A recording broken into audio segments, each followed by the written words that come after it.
সংসদ হামলা 3 দিন পর মুখ খুললেন প্রধানমন্ত্রী। বললেন সংসদে হামলা গুরুতর বিষয়, একে ছোট করে দেখা উচিত নয়। এও বললেন অযথা বিতর্কে জড়ানো উচিত নয়। এরই মধ্যে বারবার বাংলা যোগের প্রসঙ্গকে ইস্যু করে তৃণমূলকে নিশানা করছে বঙ্গ বিজেপি। পাল্টা সরব এবার তৃণমূলও, তরজা তুঙ্গে।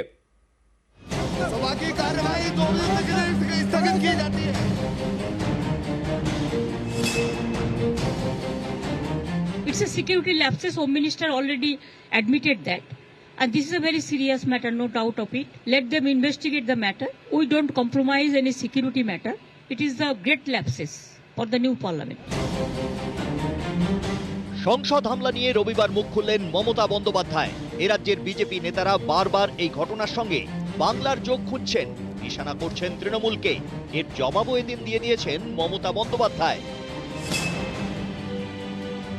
ওরা বলে দিয়েছে বাংলার সাথে কোনো যোগাযোগ নেই, এটা ঝাড়খণ্ড বা কোথায় কোথায় আছে। ইনভেস্টিগেশন নিরপেক্ষ হোক, এটা আমরা চাই, এবং সেই জন্য আমরা কোনো উল্টোপাল্টা কমেন্টস করি না। বাংলাকে অপপ্রচার করা আর বাংলাকে কুৎসা করে দিয়ে সারাক্ষণের কাজ।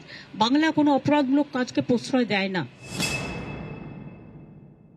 Member of Parliament, let them raise the issue. They have already raised the issue, and that's why Derek, the leader of Rajya Sabha from Trinamool Congress Party, has been suspended, and also there are 15 other Congress and DMK MLAs. They are also suspended.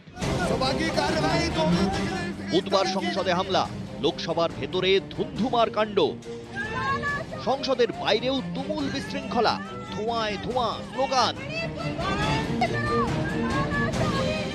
বুধবারের ঘটনা।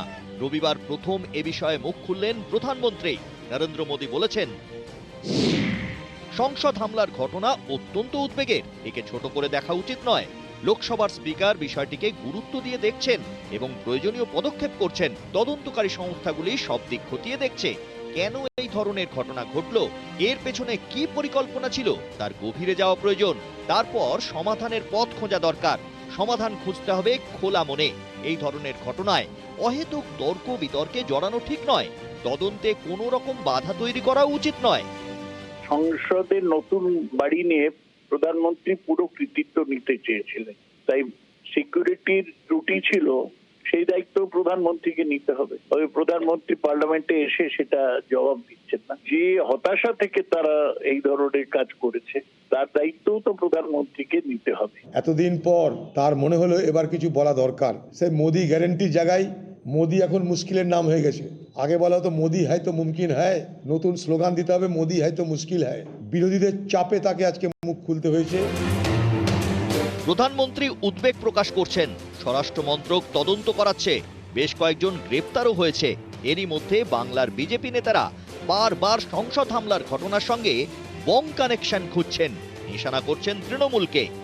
পশ্চিমবাংলা থেকে দেশের বিরুদ্ধে চক্রান্ত লাগাতার হচ্ছে, terrorist activity হচ্ছে, এখানে বসে প্ল্যান হচ্ছে। বাংলাদেশে বম ফাটাতে হবে, এখানে বসে প্ল্যান হচ্ছে। পশ্চিমবঙ্গটা কি আফগানিস্তান হয়ে যাচ্ছে, পাকিস্তান হয়ে যাচ্ছে নাকি? যারা বেশি লাফিয়েছিল পার্লামেন্টে, কেন আক্রমণ হয়েছে, দেখা গেল তারাই করিয়েছে এটা। আজকে টিএমসি কে জবাব দিতে হবে যে কেন পশ্চিমবঙ্গ থেকে দেশ বিরোধী সমস্ত চক্রান্তের এখানে গড় তৈরি হয়েছে। বিজেপি সাংসদের পাস নিয়ে ঢুকলো, সেইটা তো আসল কথা। আজকে যদি শুভেন্দু মানসিক হতাশায় পার্লামেন্ট থেকে ঝাঁপ দেয়, ওটাকে কি তৃণমূলের নেতা বলবেন না বিজেপির নেতা বলবে? দিলীপ ঘোষ এটা পরিষ্কার নজর ঘোরাবার চেষ্টা করছে। নিউজ 18 বাংলা।